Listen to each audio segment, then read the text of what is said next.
Wired.com presents The Geek's Guide to the Galaxy. And here is your host, David Barr Kirtley. Hello, and welcome to episode 354 of Geek's Guide to the Galaxy. Today on the show, we'll be talking about activism through fiction and discussing the new anthology, A People's Future of the United States. And I'm joined by four guests. So first up, we've got our producer, John Joseph Adams. He's the editor of Lightspeed and Nightmare magazines, and the series editor of the Best American Science Fiction and Fantasy. And he also oversees John Joseph Adams Books, an imprint of Houghton Mifflin Harcourt. Together with Victor LaValle, he co-edited A People's Future of the United States. So, John, welcome back. Always good to be here. Then next up, we've got Tobias S. Buckell, making his 10th appearance on the show.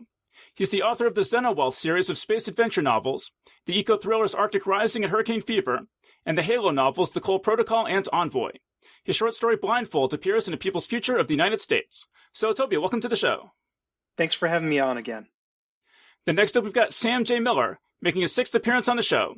He's a community organizer in New York City, and the author of the novels Blackfish City and The Art of Starving. His short fiction appears in magazines such as Lightspeed, Nightmare, and Strange Horizons.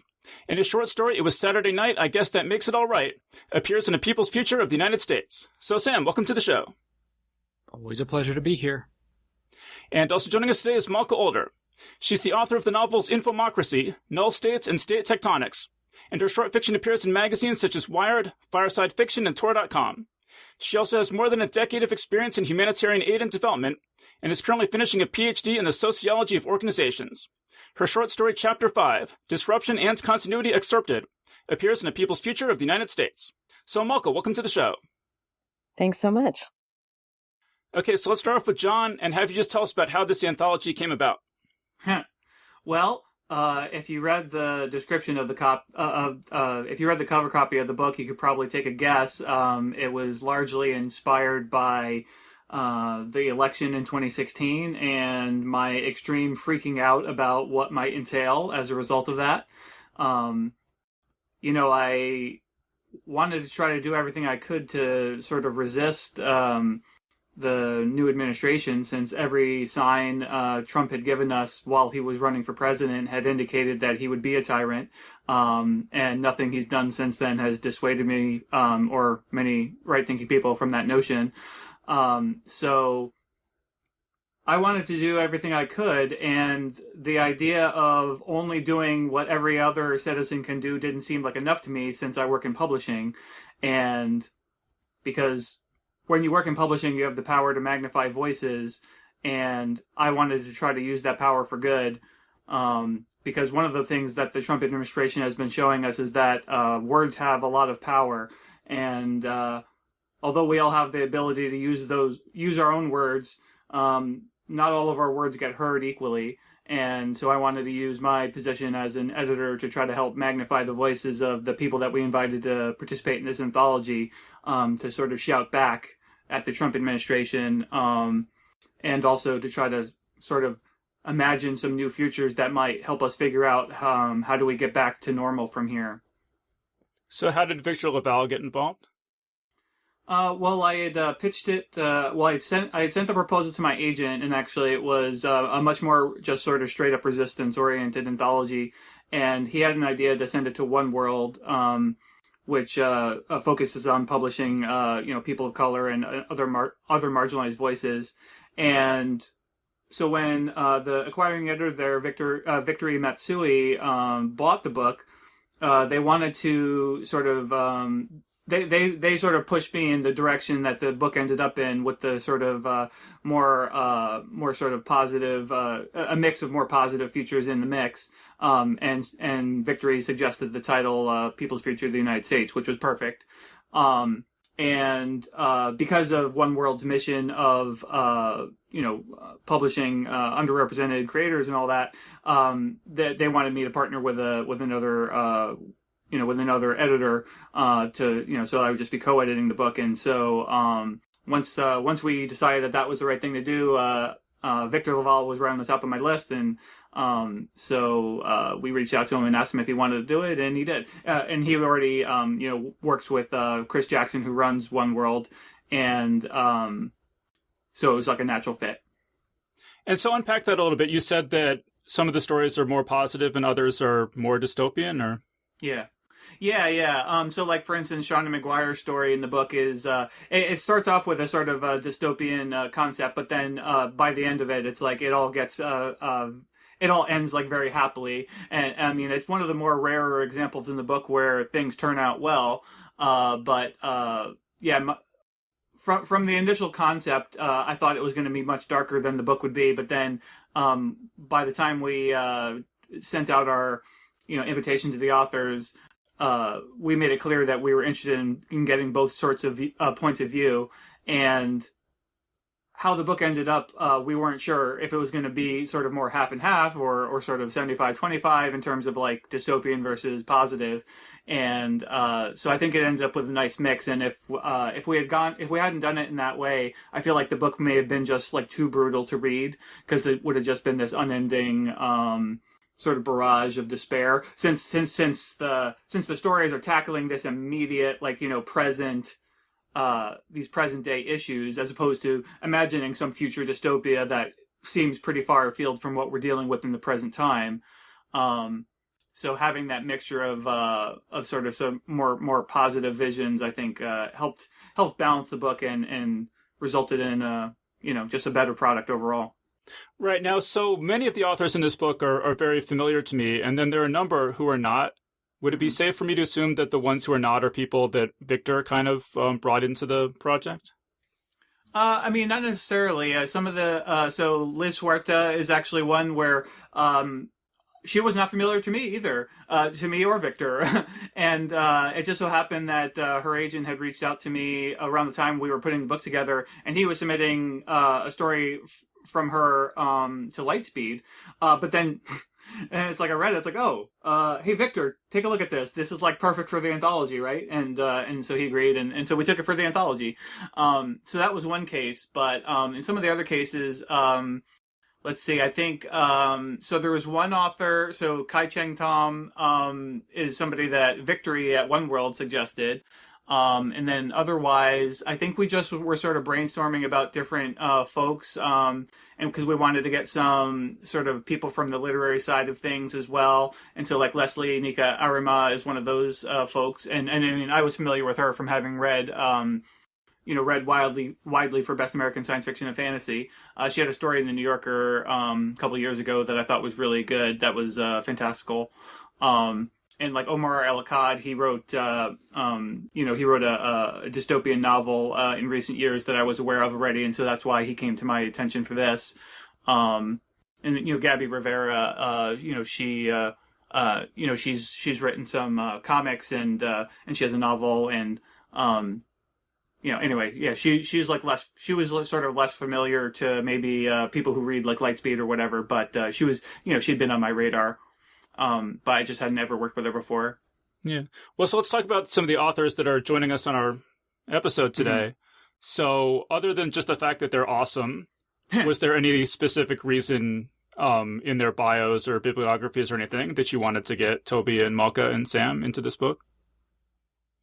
Yeah, well, I mean, with Sam being, sort of a community activist and all, I don't know, is that the right community organizer, right? With Sam being a community organizer, I figured that background certainly suggested that he might be interested in this topic. But then also having just read a number of his stories, I thought he would be. Sort of similarly with Malka, like, just being familiar with her work with Infomocracy and such, it seemed like, again, this was likely a topic that she would be, amenable to tackling. And then Toby, yeah, kind of same deal. It's like, a lot of his stories sort of revolve around different kinds of issues that might be relevant to the theme of the anthology, and I suspected that he would be able to bring a nice sort of technologically oriented view to the theme in question. Whereas like some of the other authors are more like, oh, well, I was thinking of them as sort of more social science fiction sort of context, bringing that to it. Whereas Toby, I thought like, oh, well, I mean, he would have some of that, but then also he'd bring some tech into it. And so I thought that would be a good fit. Mm-hmm. Well, yeah, Sam, do you want to pick up on that? I mean, is there anything else to say about why you're a good fit for this sort of an anthology? I think I talk a lot of shit on Twitter. And I think that might have made me an appealing prospect, or somebody that the editors might have thought, oh yeah, this person is super angry. Not that there's any shortage of that. But yeah, I do think that as a community organizer for many years and someone who, I try really hard to incorporate a lot of activism into my fiction, for want of a better way to put it, and trying to think about and unpack a lot of the issues of oppression that stress me out in the world. So, I think that certainly from my end made me excited about the request for submissions. I also feel like I got several requests for submissions to anthologies that were about like, oh my God, it's the apocalypse, response to Trump anthologies. And this was the one this one was super exciting, and I knew this one was going to be amazing. So you were only able to accept one of those invites, or? Yes. I'm sure the other ones came out amazing, but my capacity was limited, and between already having great experiences working with John and being a big fan of Victor's, I knew this was the right call. Uh-huh.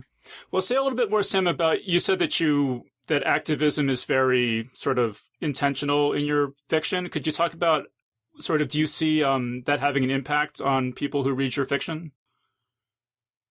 I would like to think so. But this is always a challenge in terms of thinking about how to be an activist and a fiction writer, sometimes in the same sentence, because for me personally, as an artist, I'm not trying to convince anyone. It would be great if I could convince people, but one of the things I learned in community organizing is you can convince people who are opposed to what you're saying, but that's a lot of work and really difficult. And for me, what's more valuable, both as an organizer and as a writer, is giving hope and inspiration and excitement to the people who agree with me. Because I feel like there's a lot of people who they're with us, they're on the right side of things, but they feel helpless or disconnected, or they don't know their own power, or they don't know what they can do by working in community with other people. And being able to show people that, I think, is the thing that, when I'm successful, if I'm successful as a writer or as an activist, it's in that space of not trying to convince my enemies, but to, hug my friends. So in terms of your enemies, do you, when they come after you, I guess probably on social media, if you're that involved, do you just not engage with them, or how do you react to negative responses to your activism? I mean, I have a pretty solid disengagement rule. Sometimes if the person is particularly dumb or dialoguing in particularly bad faith, I'll risk a clapback. But usually I don't want to give that any energy, just in terms of my own internal, like, oh my God, this is stressing me out so much, and I don't want to continue the conversation. So my style is much less, about getting in fights digitally anyway. I can scream on a sidewalk at a protest with the best of them. Mm. Well, so how about Malka? Do you see yourself as, doing activism through your fiction? I think talking shit on Twitter should probably be on all of our resumes at this point. So I do think that, I was definitely trying to make some points, both with my novels and with some of the short fiction that I've written.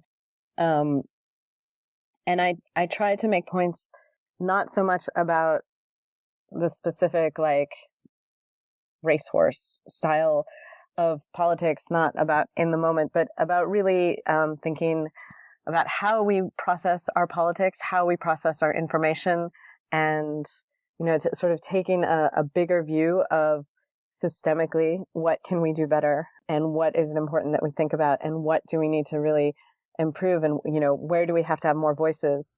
So yeah, absolutely. I mean, could you articulate, if there was a takeaway that you wanted people to come away from your novels with, the trilogy, in terms of how we deal with surveillance, or, is there some takeaway that you could give us? Yeah, absolutely. Although I would say that the takeaway from my novels is less about the surveillance part and more about the control of information. And I mean, it's pretty much right there in the title of the first book. Whoever controls the information rules, basically. And I think it's a lesson that we've had to learn again and again. And that, as the way we use information shifts, it changes and we keep needing to catch up. But that was one of the things that really attracted me to this anthology specifically, because I read the Howard Zinn, A People's History of the United States, probably in high school, I want to say. I'm sure it was given to me by someone outside of high school. I'm quite not sure by one of your teachers. No. And what that book is really about is the fact that what we're taught in school is not the whole story. Sometimes it's a really small slice of the story, or even totally incorrect story, but definitely it's not the whole story. And that book really demonstrates in the way that it goes through different perspectives how much of a difference that makes in our understanding of what's going on and in our decisions about today. And so to take that and flip it into the future for me was really exciting, because I think, just as much as we need to hear those hidden stories in the past, and we need to hear the other perspectives from the past, we also really need to hear what different people think about the future, both positive and negative. And we need to hear the ideas about the future that are getting hidden, that are getting drowned out, that are not getting published, and make sure that those are accessible, because those stories about the future are part of the scaffolding that we use to build it. See, Sam, I heard you say that Howard Zinn book made a big impression on you. Yes, I'm a big fan of that book. And yeah, the whole idea of decentering how we imagine history and realizing that like the Columbus's crew, and the folks who got exterminated by the conquistadors are, significantly more interesting and more important to understanding the story than Columbus himself. See, how about Toby? So actually, Toby, you were on a panel with us when I interviewed Margaret Atwood. This was back in 2013, and we did a panel on politics and science fiction with Paolo Bacigalupi. And so if people are curious about some of your interest in politics and activism and stuff, they can go listen to that. But I was just curious, since that conversation in 2013, have there been any developments in your political outlook or the way that you write about politics or anything like that? No, I mean, what's interesting is in 2013, everyone kind of felt that I was being a little bit worked up. And now it seems like a great deal of the rest of the world has sort of caught up. In 2013, I was feeling like, something had landed on me when I entered this genre. And that a lot of people felt that we were fixing it and moving forward, and that it was time for me to sort of stop being worried about it, the things I was worried about. And, even I, to a certain extent, was a little bit more relaxed than I was in 2016, once things kind of lurched in a completely different sort of direction. So that all sounds very vague and non-specific, but I'm just sort of trying to like put my finger on the pulse of what I would say in terms of difference. I'm a little bit more, I would say I was probably a little bit more radicalized and upset about what happened, but also there was just this sort of interesting facet where you were like, people suddenly realized that like that alt-right violence and racism is out there. As someone who puts diverse characters in my books and is diverse himself, that background noise has always been a part of my career that I've had to deal with. And it felt like, with the Obama election, a lot of sort of people who had been listening to me before that kind of tuned out. And they felt that it wasn't something that they had to worry about. And now we're seeing that, in the background, these forces have grown and linked up and gotten even way stronger than even I imagined. And so that's just sort of stuff that, now is, continuing to freak me out, but it's always been freaking me out a little, to some extent or another. It's just how much the dial got turned. If that makes any sense. Yeah. Have you found that that's been affecting your writing or the kinds of stories that you've been telling since 2016? since 2016, I've written way more short stories and been a lot more interested in processing some of the stuff in a more overt way. I think Nora K. Jemison was just saying on Twitter the other day that, in science fiction, we have this venerable tradition of using metaphor to dig at some of the problems, like, race and power and structure and history. And that it's been a mistake because in the past, we would always use the metaphor, assuming that many of our fellow readers and fans of the genre were following along, getting the metaphor. And it turns out that they weren't. In other words, like, you needed to be way more in your face to say, this is what I'm trying to say, because they were looking at the metaphor of an alien that is powerless and on the fringes of society, and that society was being racist towards, or things like that. And then when they were done with that story, they'd say, that poor alien, and they'd never make the implicit connection. And she was kind of pointing out on Twitter that one of the reasons she feels that we need to step things up and become a little bit more overt is because, it's kind of like going back and seeing on the internet a bunch of people getting upset that Star Trek has a, black main character, and that it's talking about things that seem vaguely communist. And it's like, it's been talking about the abolition of money, and it has always been a sort of semi-social justice, show since the very beginning. But obviously a lot of people watched it and never made the connection because they were like, well, it's using metaphor. And so when, Star Trek did something a little bit more overt or did some different changes for a new show, they kind of freak out because then they're faced with this new thing and they think it's new, but it never was. And so this overtness has kind of crept into my work, in which I've become a little bit more, not even so much on the nose, but just a little bit more like, I'm not going to use a metaphor. I'm actually going to talk about the thing. And I think that's been kind of a small change and shift in my work. Well, this is something I've been thinking about a lot, because people often say that one of the big advantages of science fiction is that you can sort of get past people's defenses. Because if you write a story about Democrats and Republicans, then instantly everyone knows what side they're on. Whereas if you write a story about, some alien planet or something, people might not have their defenses raised immediately in the same way. But then there's this point you're making that maybe you're just being too subtle, or, like people's defenses aren't being raised, but then they're not getting the point. I'd be interested to see what everyone else has to say, but I'm not saying that I'm tossing out the idea of doing metaphor, because I have another story out that's about aliens that are tourists that land on Earth. And obviously the alien tourists are stand-ins for real life tourists. And and it deals with some of my feelings about the tourist industrial complex, TM, Tobias Buckell.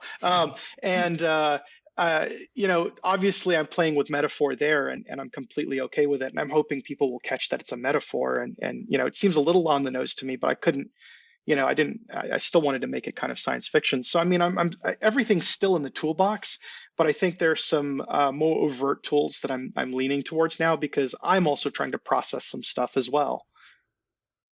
Well, right. So John, was this a concern for you, being that this anthology is so overt about its political outlook, that you're only preaching to the choir? Or, like Sam was saying, is what you care about right now sort of strengthening and heartening people that are already on the same side?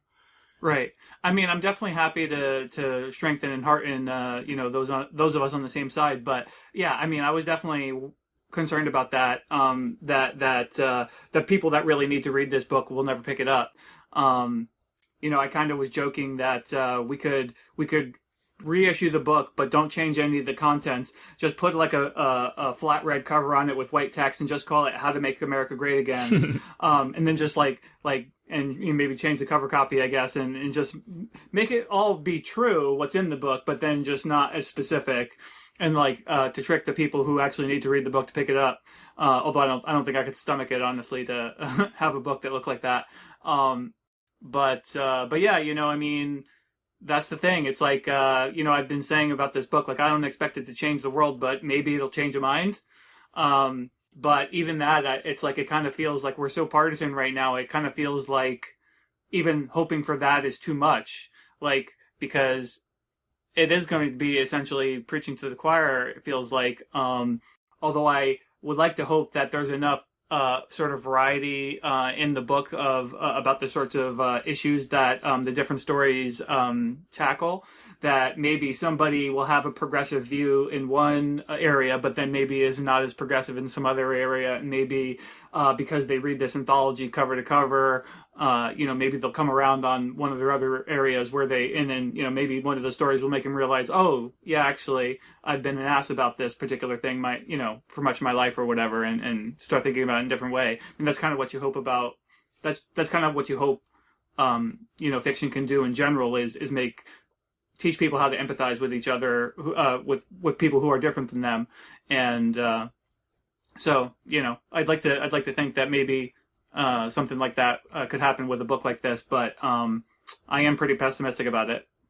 Well, what you were just saying, John, makes me think of Victor's introduction, where he talks about how, he had this sort of difficult relationship with his father, and how he wishes that a book like this is something he could have come across when he was a teenager. Mm-hmm. I don't know, did you ever talk to him about that, or do you know anything more? Is there anything more to say about that than what's in that intro there? I don't think so. I mean, I don't know. Victor and I didn't discuss it much beyond what he says in his intro, but just thinking about like the people that I know, who are sort of on the other side of things, I find it really hard to imagine that any of them could pick it up. Although, yeah, like you say, I mean, maybe if it's around when those people were young. So like maybe like for instance his Victor's brother, which he alludes to in the introduction, like if his brother could have found that book when he was young, like maybe that could have saved him from going down the path that he went down.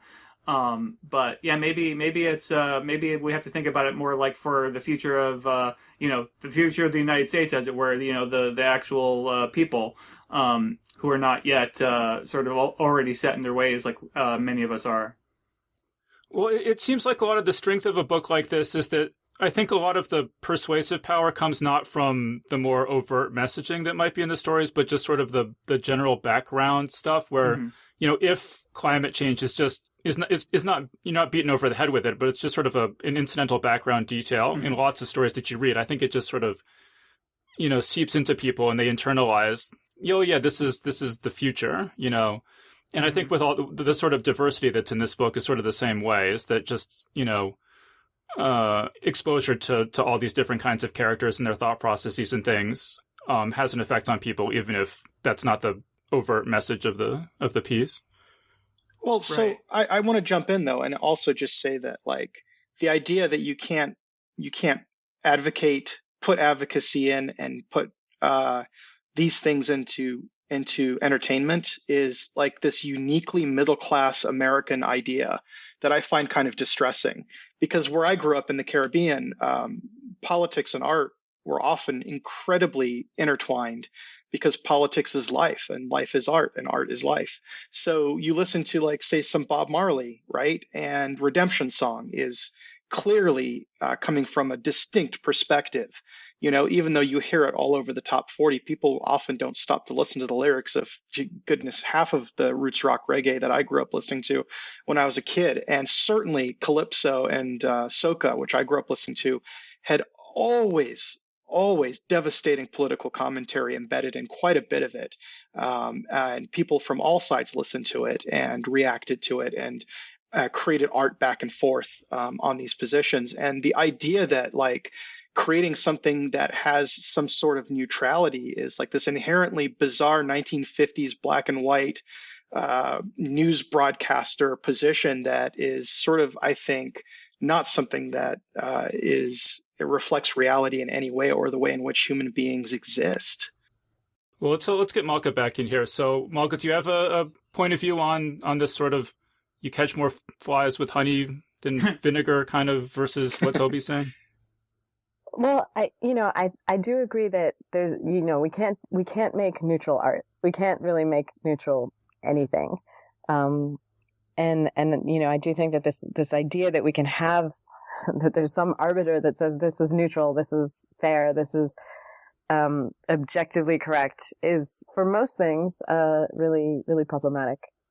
And I also think that, while the book was pretty clear about who it was targeting and that there's a huge chunk of people who just will not touch it. I also think that there's a substantial middle ground of people who are, like Sam says, who maybe need to be rallied up a little bit, who need a little bit of hope, who need maybe different ways of thinking about things.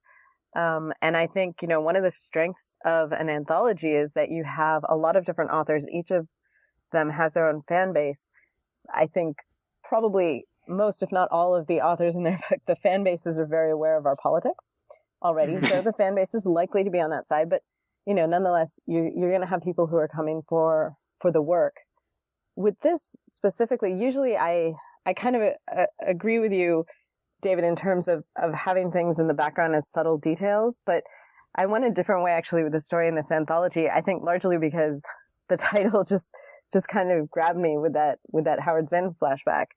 And I was really just trying to think about what activism could look like in the future and how it would change, and how community could change as the virtual world matures more.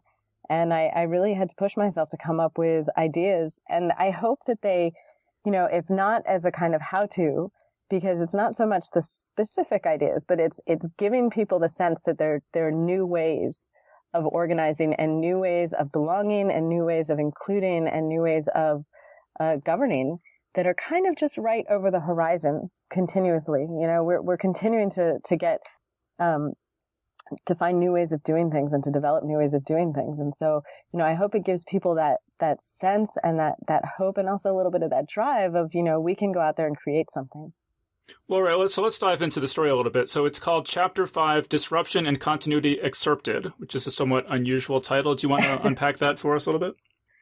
Yeah. Again, it really comes from the Howard Zinn, which I read a long time ago, as I mentioned, and I've probably read pieces of it on and off since then.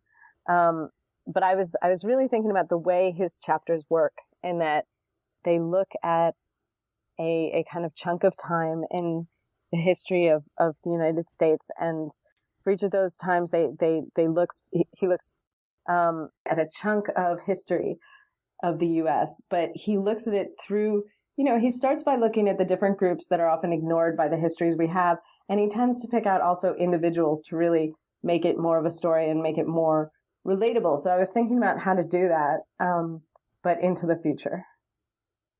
Well, right. So in the story, you have this thing. There's this concept called NOCs, non-contiguous activist collectives. Is that something you dreamed up, or is that a real thing?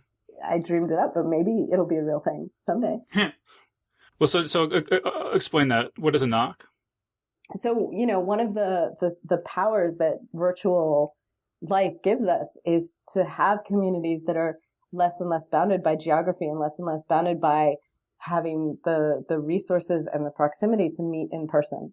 So, in a way, NOCs totally exist already. They just aren't called that and aren't being used in exactly this way. But, I am on Slacks with lots of people that I have never met in real life, and we have a community. And on Twitter, there are people that I know that I feel like we have a community with, but I've never met them, and they're pretty far away, and who knows if we will meet in person, but we are able to organize, and we are able to discuss and think of things and make things happen that way. But so the idea, I think, right, is that in the future, rather than thinking of yourself as a citizen of the United States or whatever, you would think of yourself as a citizen of some online community, and that's really your central identity, both sort of personally and legally? Well, I think without deciding whether it's the primary identity, it's offering it as an alternative identity, and really thinking that we can move beyond this national identity, which is a very recent thing, actually, and something that has taken on this really disproportionate importance, and an importance that, national identity, when you try to drill down as to what it actually means, it's quite hard to find a real identity under that. Is it just based on where you were born? Is it just based on your, in quotes, creed? Is it based on your agreeing to a certain set of laws? Is it based on your having the wherewithal to immigrate legally? So the idea that, we have these communities that are formed by laws and these sort of very arbitrary laws, and that somehow matters in terms of what the people within them are like, is, it's an interesting one. But I think we can do better. Mm-hmm. How about you use the term costopia, where you say members conduct themselves as if they belong to the government they want to have? So this was imagining, again, I was really pushing myself to think about, what can we do in this future that would be a kind of activism that would be new, but also following in existing traditions of both activism and other things that we see other subcultures that we see happening in the world. And so this is the idea of sort of cosplaying the government that you want. If we all could act like we lived in the world that we want to live in, we'd be there. And so to do that little by little with these communities that are not necessarily geographically located, but that are communities that can discuss with each other, that can interact with each other, that can decide on the ways people should act and what the punishments might be for someone breaking those rules, what the regulations might be for someone acting in an ethical way. I mean, this is thousands of years of government tradition and religious tradition in some cases, but adapted for the world that we live in now. I mean, Sam, I heard you there saying you love that. Do you want to, what is it about that idea that kind of strikes you? The idea that we would live under the government we want to live under, or the rules that we want to follow. I mean, in some cases, that is, of course, is how we all try to conduct ourselves. But, there's this fundamental respect for other people's mode of self-governance that is sometimes lacking when people try to tell each other how to live, or when, somebody's idea of government is hostile to the existence of people who are different from them. So, imagining what the very sort of special kind of utopia that would be, that would create is really awesome. Can I make a book recommendation? Yeah. Carl Schrader's Lady of Mazes posits the idea of manifolds, which is each manifold being a culture and governance system that shares those same manifestations, but they all live geographically contiguously within each other. So the people you vote for, the government you have, and the decisions you make about how to use technology and everything like that is a manifold, and they all kind of sit on top of each other using artificial intelligences to edit out the other people who are not part of your manifold. Oh, that's awesome. I like Carl's work. I haven't read that one. And just to be very clear about what I was saying, in the story, this is definitely a type of resistance. This is an act of people who are to some extent disempowered, and it is, as Sam points out, it's kind of a risky act, or an act that only can change a limited amount of reality, because as long as you are under the laws of a different nation, you can still come into conflict with those, and will still probably face real consequences of that. But it is this idea of a type of resistance that can be performed in an active and visible way, and also in a way that allows people to sort of perform their own ethos, their own ethical ideas of living. Well, speaking of changing the laws of reality, that makes me think of the story It Was Saturday Night, I Guess That Makes It All Right by Sam J. Miller. Sam, you want to tell us about that story? Yeah. Sex and Prince, my two big obsessions. And so, as I was thinking about this, one of the things that happened after the election results in 2016 was, of course, I had the moment of real horror of oh shit, I knew we were bad. I was hoping we weren't this bad. Justina Ireland at the event talking about this book in Philadelphia said it's like finding out your kindergarten teacher was a crackhead. So yeah, it's like after that initial trauma, I thought about it, and I was really, reflecting like Toby said, like, oh no, like this is not new. Like we knew this already. Like this is something we've been thinking about and fighting against and complaining about. And, you know, I had written a couple years before a sort of like Handmaid's Tale fanfic story that was published in, Apex that was sort of about a future where, among other things, women musicians are banned. Like there's no songs by women artists that are played on the radio, as part of like a sort of overall patriarchal, right-wing reactionary shift. So I sort of wanted to think about another story in that same universe, and imagining how overzealous a right-wing fundamentalist American government would get, and all the different artists who would be banned for different reasons, and thinking about how I find Prince. What excites me so much about the music of Prince is that it's so sexy, but it's also so revolutionary, and it's so unsettling, and it's so beautiful. And how sexy, scary beauty is something that tyranny would always be unsure about, and so would probably want to ban it. And so imagining a future where, you know, just as sex for queer people has always been a dangerous and important act of resistance, that in a reactionary fundamentalist future / present, that would become even more so, but it would also give us, sort of help us find the power to change the world. Right. I mean, there's a line in the story about this epiphany that was percolating about the place of sex in a broader strategy of political resistance. Is there any more to say about that? Oh, there's so much more to say. When is that podcast going to happen? No, I mean, I think that the short version is that I think that for me, in terms of coming of age as a gay man and thinking about queer identity, and thinking about great queer art, like the work of James Baldwin or the work of Jean Genet, or Keith Haring, you know, there's this sort of, it's impossible to understand gay identity without gay sex and without the ways in which the sort of very special and singular ways queer folks have sex, and the different morality of it, and the ways in which that, you know, things like clubs have been sites not only of like sexual and erotic resistance, but also political resistance. And it's, you know, the sort of like easy example of that is that the Stonewall Uprising happened in a really kind of like grimy mafia operated queer club at a time when you could get arrested for dancing with someone of the same sex in New York City. And when the cops showed up for the routine raids, which they did periodically, so as to, you know, keep the clubs in line, but also to like, you know, periodically, punish a mafioso that they opposed. And it was really common practice at that time to run the names of people who had been arrested for, quote, vice. So all the people who would get arrested when a club would get raided, their names would be published in the paper the next day, which often ended in, you know, people's lives being ruined. So, you know, you can sort of see how that would be the kind of site for resistance of one day the cops would show up and try to arrest everybody, and people would have a problem with that, and fight back.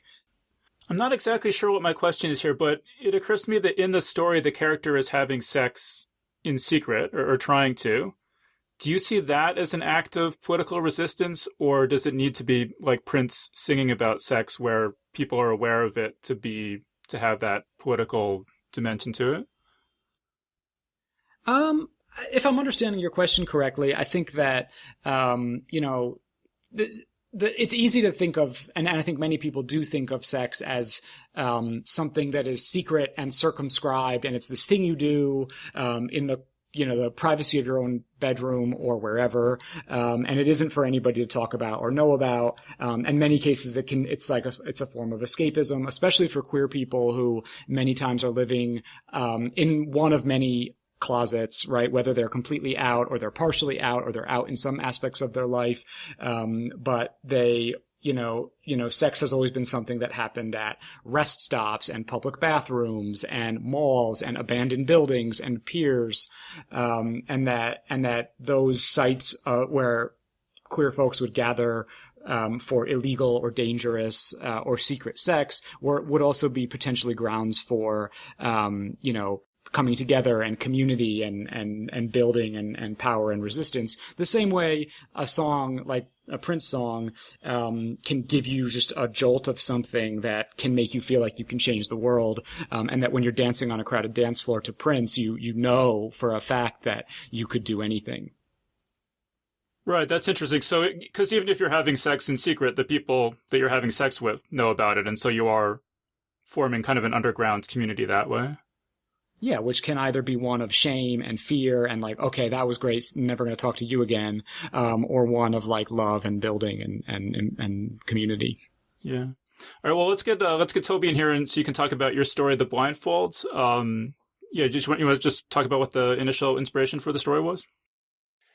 It was an article about a study done finding out that the length of a jail sentence is impacted by when the judge has last had lunch. And that was something that really stuck with me, on top of all of the usual kind of abuses of power that are inherent in the judicial system. And, so we know that there are different lengths of sentences given based on the color of your skin. But for some reason, that was just an added, like straw of just, I don't know, it just, my mind seized on it and couldn't let go of it.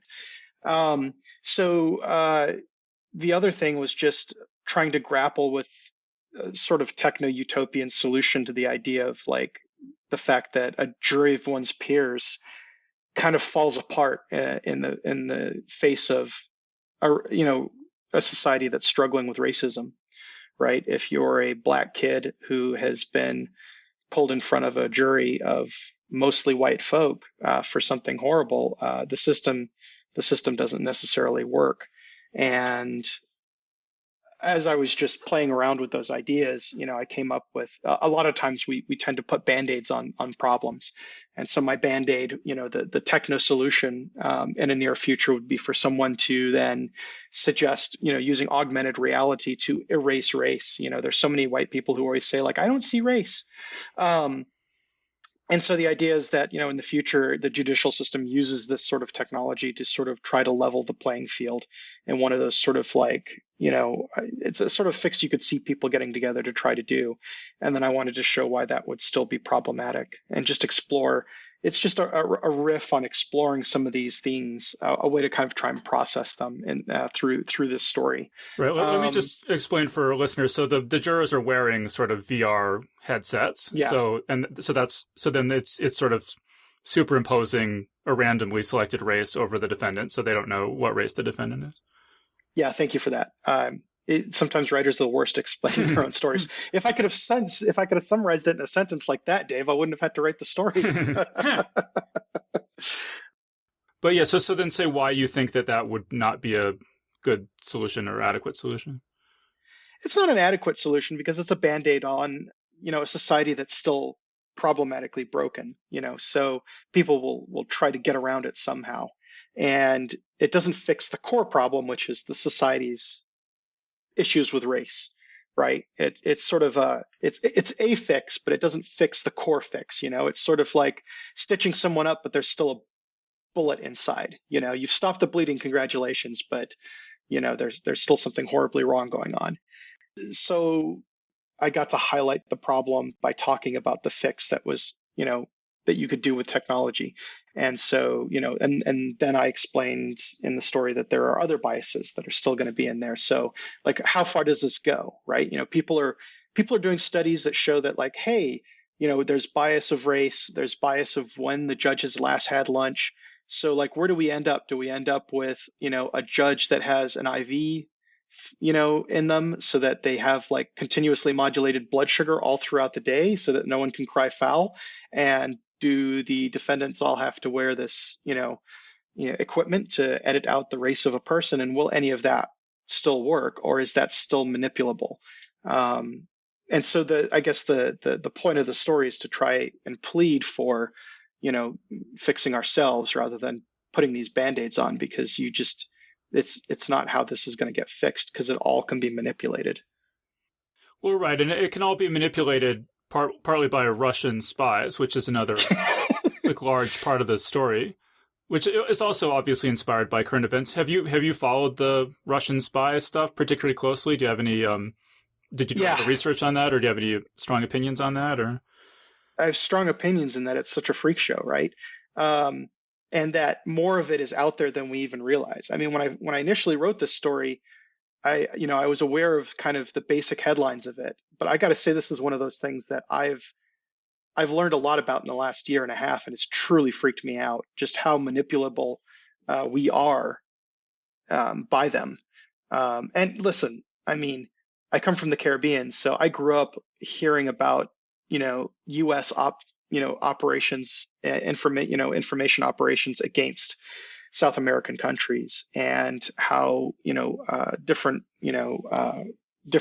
elections have been swung by the U.S. and the CIA one way or another, and highly aware of that, and have read a lot about that. And it's in some ways this is sort of the past coming back up to catch up with the U.S., but it's still kind of wild to put a finger on your own, realize how culpable you can be, because some of the stuff that was released, the Facebook did a dump showing all the different things that the groups and the quizzes and all those other things that were created by Russians. And I recognized some of them. Some of them had been things that I'd either retweeted or clicked on or gone and read, because they were both hacking, our worries on my political side and the other side. So it wasn't just that they were using angry conservatives, they were using angry liberals as well by posting certain things designed to kind of get your anger up and get you to repost and retweet, and basically bring both sides to a head. And that was what was especially chilling to me, just how hackable that was. And I wanted to feature that in the story and show how vulnerable we are to that, and our systems are to that. I mean, Malka, as the author of Infomocracy, do you have anything you want to add about us being manipulated on social media or whatever by sort of ill-intentioned agents? Yeah, I mean, I think it's certainly terrifying, and I really appreciate that perspective of the more you look into it, the more it freaks you out. But I also think that what was just said is exactly right, which is that if we keep looking for technological fixes, we're going to keep running into more technological problems. And so it's really a question of, and we know that, by the way, because every time we've had a technological innovation in information, this has happened. It happened with books. It's happened with radio. We forget that books and radio have been used for really horrible things. And we forget, I think, that, I personally, when I look at social media and I look at the situation we're in today, as bad and as manipulable as it is, I gotta say, I think I lay more of the blame on the cable news. And so, I think the television side of things then, we also have to look at. And so, I think we really have to go back to fundamentals and think about, education, and think about, both rules and also kind of the structures and the incentives around information, provision, infrastructure, decisions. So, yeah. What sort of education? Sorry. I wanted to jump on that and say, that's one of the more powerful things is that, the education side of it, the fixing our society side of it, was just those fault lines are able to be exploited because those fault lines are there and huge. And so if we are coming together as a society and fixing some of these problems, if we're fixing, the problem of police, shooting black kids and then not getting held accountable for it, if you take that off the table, you can't start riots from Russia by creating a protest Facebook page about it.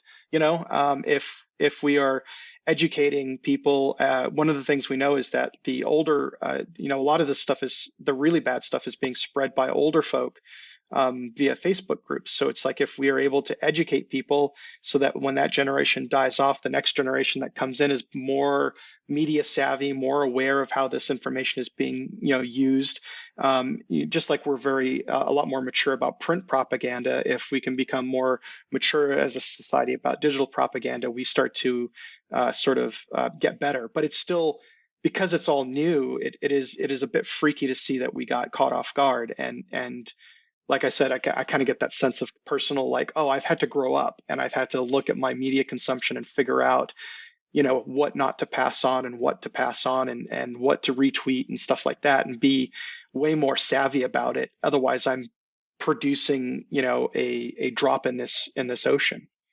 Yeah, I agree. And I think, on the one hand, there's like the media literacy side of it. There's the these are the basic things you should know to check for, and the sort of hints that you should be aware of as you're interacting with the digital world, the virtual world. And then there's also the other part of the education, which is, it would be great if we could solve the problem of police violence. That's, the ultimate goal. But in the meantime, also, if you grow up in a small town and all the people you talk to and all the people you hear speak, including on the television and on the radio, are telling you certain things about the police, and that they have a dangerous job and they're working very hard and they're the ones protecting you against those other people who are dangerous, you're going to have a certain view of things. And to break through that requires interaction with people who have different viewpoints. It requires a degree of education to be a little bit critical of the things that you're being told, to have the confidence in yourself to question what people are telling you, to question blanket statements.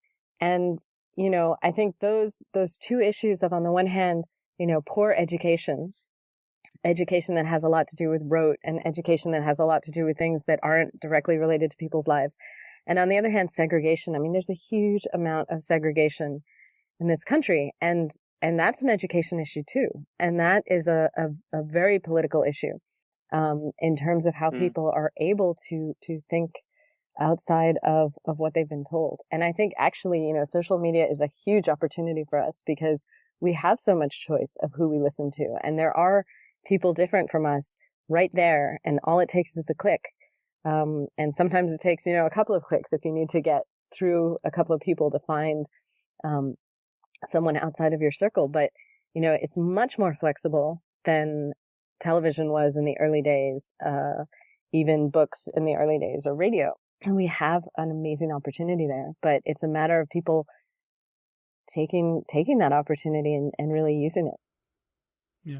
So I want to get John back into this conversation. So John, Sam was saying earlier that there were a number of anthologies, the sort of resistance type anthologies, have been in the works. Have you followed those at all? Is there anything you could tell us about those? Yeah. So Hugh Howey and Gary Whitta and actually Christy Yant co-edited a book called Resist, Tales from a Future Worth Fighting Against. They released that, several months ago, toward the end of last year. I think it came out in like October, November. And all of the proceeds of that one are going to benefit the ACLU. And there's a bunch of really great stories in there. It's largely reprints, so I hadn't read all of them because of Best American. But I did read all the originals, and there's several really good, just really sort of on point to the topic stories that are original to that book, including one by Charles Yu and one by Jake Kerr. So that's a really good one. I think all of the other ones that I've seen are all coming out, or all, sort of 2019 titles, and I haven't read them yet. But I'm certainly keeping track of all of them, and I'm going to look at them all if they have, original stories in them. But I mean, that's the one so far that, that I know is already out and I know has good content in it. Say again, John, what was the title of that one? It's called Resist, Tales from a Future Worth Fighting Against. I think Cat Rambo is doing one too, right? Yeah, Cat Rambo has one too. I believe it comes out this year though, so I haven't looked at it yet. Uh-huh. Yeah, hers is called If This Goes On. Right. Well, I mean, Hugh Howey has a story in your book that I really enjoyed. It's called wait. No Algorithms in the World. Yeah. And it's about the universal basic income. The premise of the story basically is that there's a character and he's interacting with his father who's very conservative, and this is in a world where the universal basic income has been implemented, and so most people, don't work ordinary jobs. They pursue, they spend time with their families or pursue passion projects and things like that. And his father is very, critical of this, and he thinks, people should be working ordinary jobs. But of course, there aren't that many jobs to be done in this world. And so his father's business involves restaurants where, humans prepare the food, which is not actually necessary because robots can do it just fine. But there's sort of a clientele that still wants to be served food by humans, and so that's who he caters to, so to speak. But so I thought the story was just really well done. Did you have any thoughts, John, on that story or the universal basic income, or did you talk to Hugh about it at all or anything like that? Yeah, I mean, I actually we specifically invited Hugh because we wanted him to write something about universal basic income, because I had seen him talk about it a lot before on social media, and I know he'd written at least one other story that dealt with it. The X Prize did a sort of online anthology a year or two ago, and it was called it was like Flight, and then it had some flight number, and that was the name of it. I can't remember off the top of my head, but Hugh had a story in there that also dealt with universal basic income that I thought was really interesting. So I thought it would be cool to get him to write a story in this book that sort of put it in the context of this of the framework of the anthology, and ask him to explore that issue further. Yeah, I mean, I don't know much more about Hugh's views on it other than what I've read there, but yeah, I mean that's why we invited him. Yeah, and the universal basic income, in case anyone doesn't know, is just every citizen would get a certain payment per month or whatever that would be kind of a floor, that you could then build on if you wanted to, but everyone would be provided for, and there would be no like perverse incentives where you're punished for working because you get the payment regardless. Right. Yeah, that's one of the things, like you were talking about earlier how certain stories have like things like climate change just in the background, and it's not really the focus of the story, and maybe that sort of starts to make progress with sort of changing people's minds about the reality of the situation. I feel like in stories in things like in The Expanse, where universal basic income is just like an assumption that existed for lots of people, I feel like that's the kind of thing where it's like, oh hey, yeah, like that's interesting. What is that? Like maybe it makes you think about it in a different way, because it's like, in The Expanse, everything seems so far, in the future that it's like that's just taken as a given that came around at some point for everyone. Mm-hmm. I want to just jump in and underline Toby's point earlier about like, even the biggest, most sweeping social policy change is going to be a Band-Aid if you're not addressing the sort of like underlying problems that you have in your society. Because if you look at things like public housing in America, which, was like a very widespread nationwide effort to deal with, a really big problem that tons and tons of low income folks faced in terms of having safe, affordable housing that they can live in and sustain themselves in, and coming up with a very big, ambitious, game-changing solution, but without changing the fundamental facts of racism and urban exploitation, you're going to have it go to shit really quickly because governments are going to disinvest in it, and, there won't be trash maintenance, and there won't be like regular repainting. And so, I'm all for thinking about the sort of big picture policy changes that we want to see that could help address some of the problems. But, we're still going to be building on a really unsound foundation. Really no matter where you're looking at, there's going to be these kinds of systemic problems, that are going to be really challenging to think about how to fix. I mean, do you have an opinion, Sam, on universal basic income? Because it seems to me that if it's universal, it can't be selectively disinvested in, by definition. Yeah, I mean, it's not something that I've studied or thought about enough to know like what exactly that would look like. But it's very easy for me, if you look at things like welfare, or things that were supposed to be deployed without without looking at race, or that were supposed to be available to everyone, and the ways that they got stigmatized, the ways that they were associated with, this is for those types of people and not for those other types of people, the ways that the narratives about it got shifted and perverted and changed over time until even something that was seemingly broader and more, less focused could be disinvested in and stigmatized to the point where everyone's falling over themselves to badmouth it or hate it or change it. Did Malka or Toby, do either of you have an opinion on universal basic income?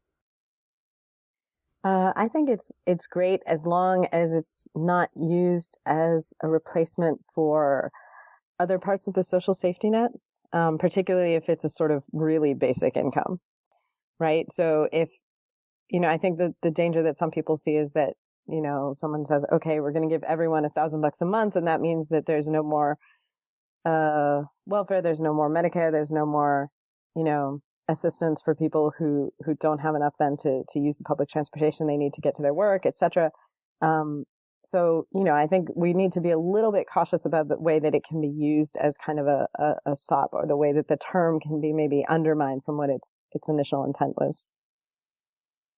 I think, the core concept fascinates me quite a bit, but I have Malka's reservation as well, in that a lot of the proposals I've seen for UBI come about getting the core cash for it by shutting down systems that we already have. So it's like, hey, if we get rid of Social Security and Medicaid and Medicare and give everyone like a flat $2,000 a month, then everything just magically solves itself. And I wonder, does that really help? There's some amount of government that's out there to help people who can't help themselves. So does that help kids who are struggling? Does that help people who have mental health problems, who need to get off the street? It seems to be one of those kind of, problems where some of the proponents kind of say, like, in a perfect world, this solves everything. If everyone acts completely 100% rationally, this works. But, what happens? Does the cost of health insurance get jacked up? Is there massive amounts of inflation that happen as a result of using a UBI? I don't know. So I'm always very interested in following the actual experiments, because there's a lot of stuff that I love academically and that sound great academically, but then when we try them, we're kind of like, oh no, that didn't work. So yeah, I'm all over the place on it. I love the core idea of it, but it scares the crap out of me too, because I think it allows a vehicle for some people to escape responsibility for the sort of we're all in this together part. Mm-hmm. I mean, you were saying, Toby, that, you wanted to explore some sort of techno-utopian ideas in your story, and then you're highlighting some of the drawbacks. Are there any big picture policy, or I don't want to put you on the spot, but like techno-utopian sort of things that you would sort of like enthusiastically endorse that have come up to your attention? Sure, put me on the spot. UBI is the closest. I think that particularly here in the States, there's a reluctance to give people resources. And I was just telling someone today about, here we are, Twitter exposing us to stuff that we may not have seen before.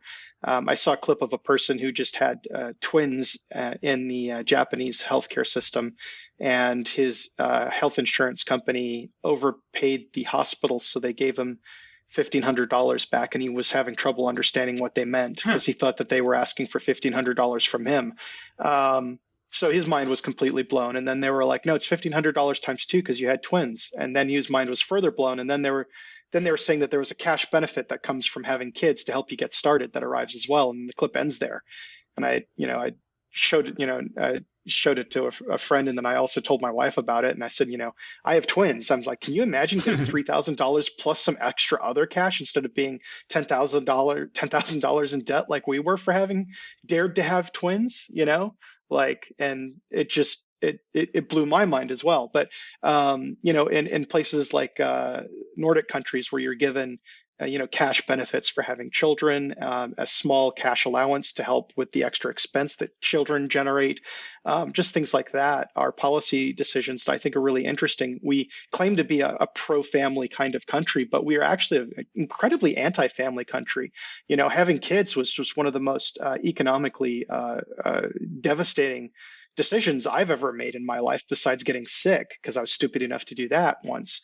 I have a heart defect, but I'm delighted to have kids. I love my kids. I'm super incredibly proud of them, and I'm going to stick with them and do everything I can for them. But wow, there are other countries where I would get a $300 a month cash payment to help cover some of their needs and the extra food that they eat, and it's wow, that's amazing. What a great concept to make it easier to have kids. There was the thing, Toby, I don't know if you know those stickers people have on the backs of their cars where there's the little stick figures for each member of the family. Yeah. I saw this one time where it's the husband and wife, and then there's just a giant pile of money, and then there's no kids. No, it's true. I occasionally, hang out with friends who are double income, no kid, and the sort of flexibility they have in terms of just raw money sometimes just blows my mind. It's a thing to behold. Yeah. Does anyone want to take that? Does anyone have any ideas for saving the world with technology or policy or anything that, not enough people know about? I mean, I have so many. Yeah. Same. They're mostly either in my book or in the next book. So So read Infomacracy. I'm sorry. I can't do that. How do you pronounce it? Because my brain is blanking. Infomacracy. Infomacracy. And it gets misspelled so often that I have to do both searches on Twitter if I want to know what people are saying. Nice. But if anyone's listening, it is a fantastic novel and full of ideas, like she said. Oh, thank you. Sam, did you... Yeah, my big technological, it isn't a fix. It's just a thing that I hate that I want not to be the thing that I've been obsessing over, and I'm trying to figure out how to write a short story about it. Is just thinking about this whole rhetoric of disruption and the ways in which most of the software that's being developed, like Uber or Seamless or Postmates or Lyft, what they're disrupting is workers' money, right? They're taking money that used to be in workers' pockets and other things that are less valid to me, but also just looking at the ways that Seamless, I get delivery through Seamless on my phone, and they take 22% of the restaurant's cut, which they don't tell you that. So just looking at the ways that all this software, if it was collectively owned and operated by the workers and the people making the money, that would actually result in lower prices and money going into the pockets of human beings instead of venture capitalists. Not that venture capitalists aren't human beings; they're just not human beings. Well, yeah, I just watched The Inventor last night. It's about Elizabeth Oh my Holmes God, it's so good. Theranos. Yeah, it's really good. Yeah, but just the line that really sticks with me is when somebody says, the philosophy in Silicon Valley is move fast and break things, and that doesn't really work when you're talking about healthcare. Right. Yeah, or the fucking taxi drivers who are committing suicide because they can't make a living anymore. Well, one of the things I'm endlessly fascinated about, and one of the reasons I loved Malka's novel, if I can fanboy a little bit here, is I'm really interested in participative democracy. I was reading a lot about the stuff that was happening down in Brazil, and the sort of ways in which the reconceptualizing as sort of politicians down in Brazil as people who are project managers, but the money decisions are made kind of by the populace, the voting populace, which is very different than from representative democracy, which I think is kind of sort of the critique that's at the heart of her novel. But the idea of sort of participatory democracy has been kind of fascinating me ever since John Joseph Adams commissioned me to write a story years and years ago for an anthology he did called Seeds of Change, which is actually sort of a almost like a prequel to this current anthology that we're talking about. And I wrote a story in that called Resistance, which is about a sort of people who give up the right to vote because they let the algorithms decide how they would have voted based on buying patterns and whatnot, and kind of give that over. Out of kind of being lured into a participatory democracy. So, I mean, that that's, even though that's a critique of it, I'm really actually fascinated by participatory democracies and some of the smaller democratic structures that she was writing about in her book. That story also has a badass space mercenary in it that fights an AI, by the way. So, it's I much can't more help exciting myself. than he just made it sound. Yeah, I do book talks all the time where I'm like, here's my really super wonky system of governance and information management in the future. And also there are chase scenes and katanas. Actually, speaking of that, John, I want to highlight this. There's a story in the book called 0.1.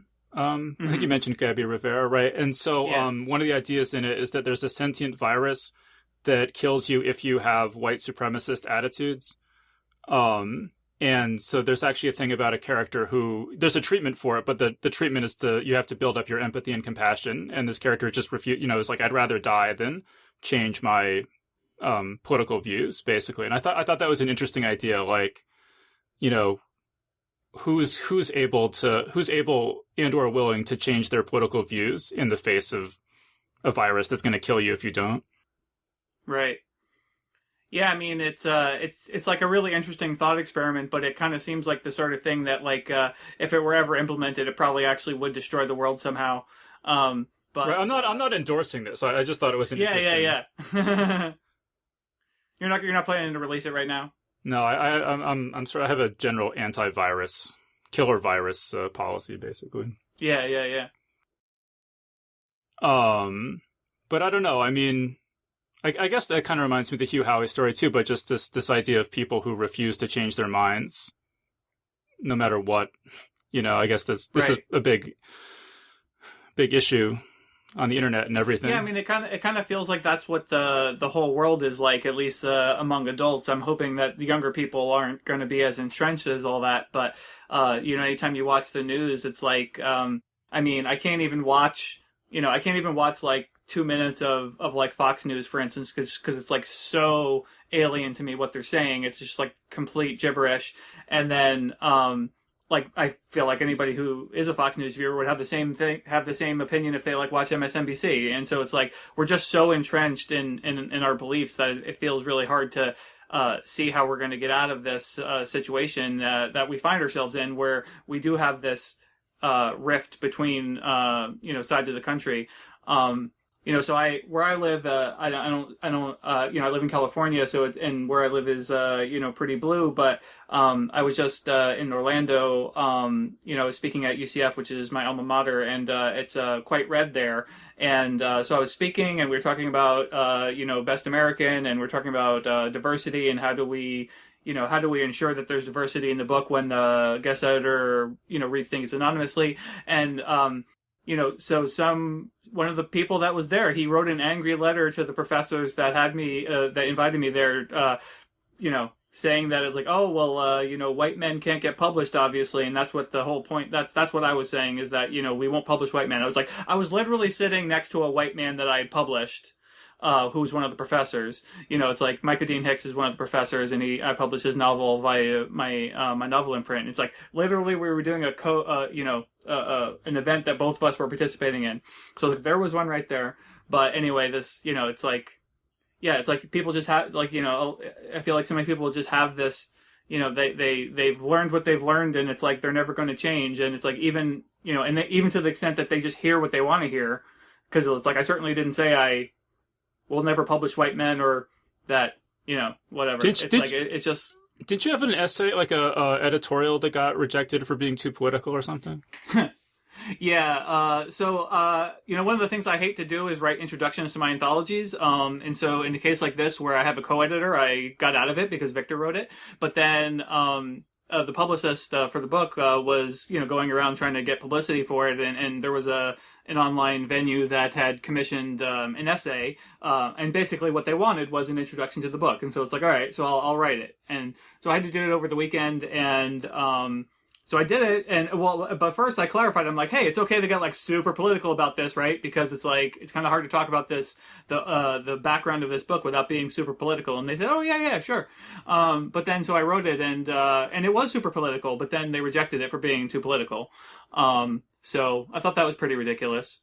I ended up tweeting it out, and and I posted it on Facebook as well, so it's like it's sort of easier to read all in one thing. I should probably put it on my website, but yeah, I just sort of lay out all the like. It starts with sort of me writing a rejection letter to Donald Trump by rejecting his vision, his dystopian vision of America. Basically, like pretending like it was a story that someone had written and submitted to me.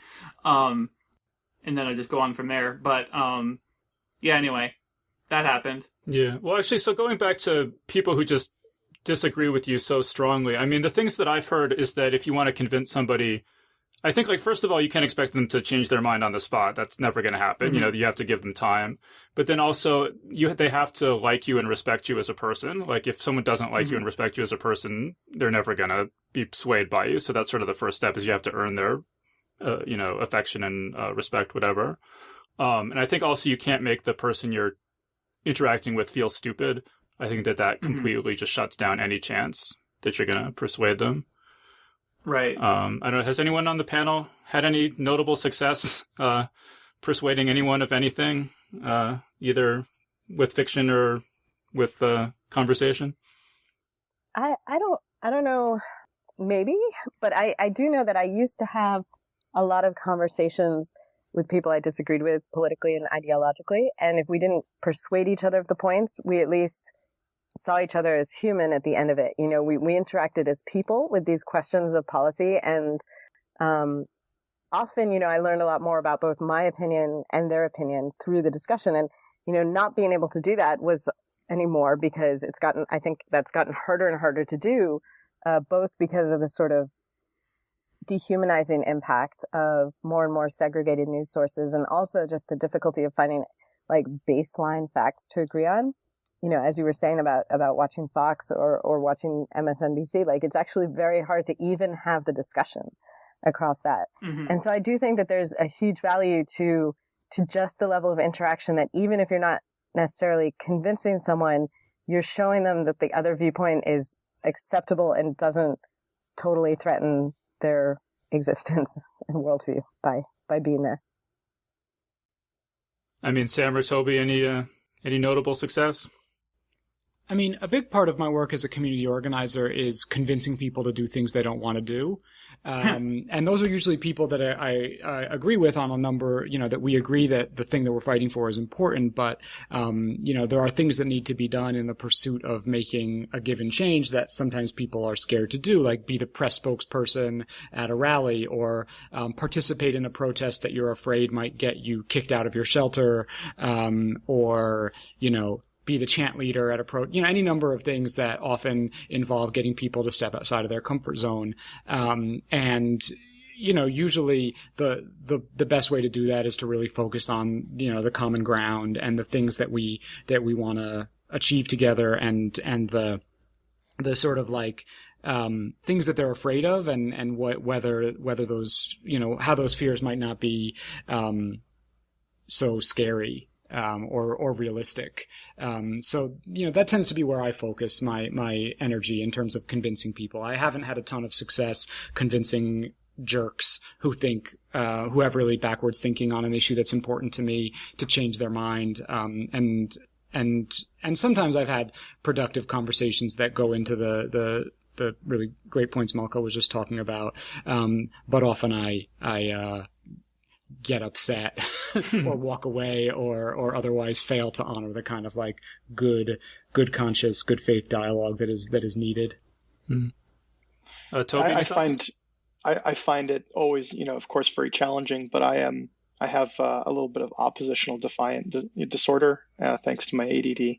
So I have engaged many people over the years, and I don't know who I've, successfully, changed opinions of, but I've gotten some good feedback in terms of the direction I've gone of late or not of late, but over the last 10 years is to do these really heavily researched. Basically, a friend of mine once laughed because someone said something somewhat silly in a Facebook post, and I showed up and I came with graphs, and they laughed because they were like, oh, look, for some reason I knew that if Toby was going to respond to this thing that there would be graphs involved. I tend to come with just a lot of research. And for years, I was really dispirited because I'd read something about the blowback effect and how when people kind of get, when someone shows up with a lot of facts and research that they double down on their position. And I was really bummed by that. But I was like, I have to believe that facts matter, even though we were just, Malka just said that we're in a place now where we can't even agree on facts. But I think I still believe those matter.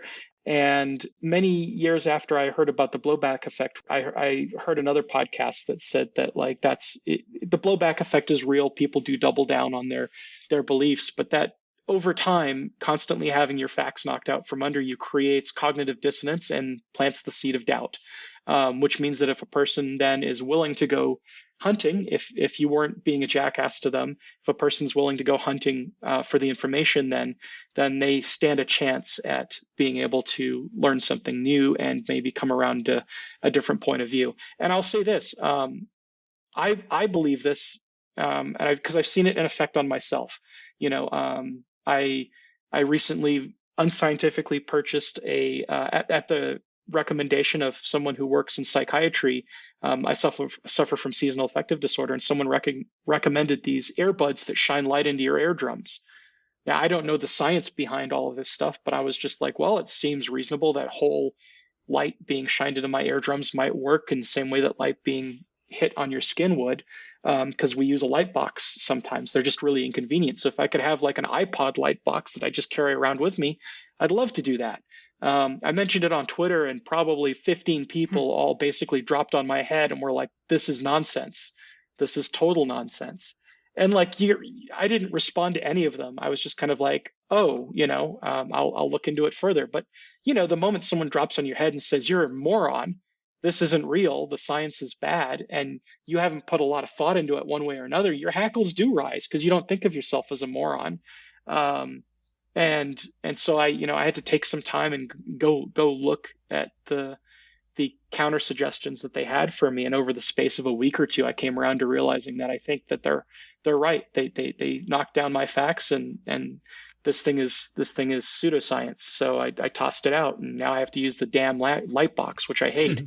So everyone just needs to be more like Toby. That's the big takeaway from this. No, God, no. We don't want a world full of people like me. But I'm just saying, like, I think that in the moment, if someone had walked up to my face in person, and saw me using that and just sort of gotten in my face about it and been like, I'm so disappointed in you playing with pseudoscience. I mean, in that moment, in that argument, it would have been tempting to double down, and I can see myself. I see where that comes from, and so I've tried to think about the fact that even if I don't see someone change their mind in front of me and in the middle of a huge intense argument, if I can just work on them and knock down some of the little the little bad facts and create some cognitive dissonance, that down the road, if they are of the mind to investigate more, they might head out and look. And that's about all I have the power to do, probably. Yeah.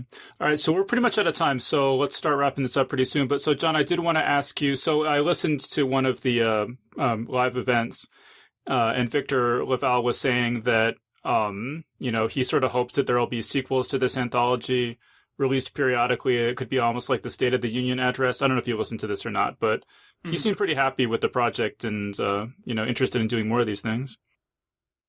Yeah, no, I mean, I'm definitely interested in it as well. I mean, I would like to hope that they wouldn't be necessary, but I mean, the thing is, even if Trump got impeached and things course corrected completely on the political side, there's still a long way to go, man. I mean, there's still that 34% or whatever it is of that Trump base that really believes in what he's doing, even now. So as long as there's that many people out there that still have this way of thinking, I mean, we're going to continue to have problems for a long time. Plus, I mean, there's still, the Senate's still controlled by Republicans at the moment, and a lot of them are just going right along with Trump, even in the face of everything that he's done. So, I mean, it's like, yeah. I mean, I'd be glad to keep doing them as well. And the book's done really well so far. It's actually in its third printing already. So, oh, wow. Congratulations. So, yeah, thanks. I mean, thank you guys. But I'll just add, though, for everyone who made it all the way to the end of the episode here, if you read this book and you liked it, like, by all means, like, I mean, I say this all the time with every book, but I mean, like, please go leave a review on Amazon or something, because the people who hated it, the people who are like, oh, this is all liberal propaganda, blah, blah, blah, like, they have no compunctions about leaving that 1-star review over there, and they have. So, yeah. So we could use a few more right-thinking reviews, by not, or maybe I say left-thinking, but, you know, like, correct thinking reviews, that aren't just railing against the idea, even a liberal thought. All right, so when we start wrapping this up, so does anyone have any final thoughts? So how about Malka? Any final thoughts you want to throw in here at the end? No, I'm fine, thanks. Sam, final thoughts? The future is ours? ? Okay. Toby, any final thoughts? This was just a tremendous amount of fun to have a place to kind of publicly process some of this stuff and just try to tackle some of these ideas. So I'm always honored that I get a chance to do this. Yeah. All right, great. So everyone go check out this anthology. It's called A People's Future of the United States. And so we've been speaking with John Joseph Adams, Tobias S. Buckell, Sam J. Miller, and Malka Older. So thanks everyone so much for joining us. Thank you. Thank you. Thanks for having us. Thanks for having me. And that was our panel. So big thanks again to John Joseph Adams, Tobias S. Buckell, Sam J. Miller, and Malka Older for joining us on the show. And remember that Geek's Guide to the Galaxy is made possible thanks to support from listeners like you. So if you enjoy the show and want it to continue, please sign up to give us $1 or $2 per episode over at patreon.com/geeks. And if you'd rather make a one-time contribution, you can do that via check or PayPal over at geeksguideshow.com/crowdfunding. So big thanks again to everyone who's contributed. We really appreciate it. All right, so that was our show. So thanks everyone for listening, and we'll see you next time. The Geek's Guide to the Galaxy is a production of Wired.com. For more information about the show, visit geeksguideshow.com. To learn more about your host, visit davidbarrkirtley.com. Music and voiceover produced by yours truly, Jack Kincaid. If you enjoyed this program, tell your friends. If you didn't enjoy it, tell no one. Thank you for listening.